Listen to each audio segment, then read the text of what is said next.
Hi all நமஸ்காரம். தென்னகத்து அயோத்தின்னு சொல்லப்படுற கும்பகோணத்துல இருக்கிற ராமசாமி பெருமாள் கோவில தான் இப்ப சேவிக்க போறோம். 16வது நூற்றாண்டுல நாயக்கர் மன்னர்களால இந்த கோவில கட்டப்பட்டிருக்கா ரொம்ப ரொம்ப கலைநயமிக்க ஒரு கோவில்.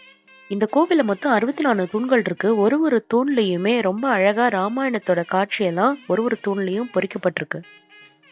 நம்ம இந்தியாலயே ராமரும் சீதையும் ஒண்ணா சேர்ந்து பட்டாபிஷேக கோலத்துல காட்சி தர்றது இந்த ஒரு ஸ்தலத்துல மட்டும்தான். இந்த கோவில்ல பார்த்தீங்கன்னா, மொத்தம் 219 சுவர் ஓவியங்கள்லாம் இருக்கு. இந்த கோவில்ல ஒரு முறை நீங்க சுத்தி பிரதட்சணமா வரும்போது, ராமாயணத்தோட முழு அத்தியாயத்தையும் நீங்க முடிச்சிடலாம்.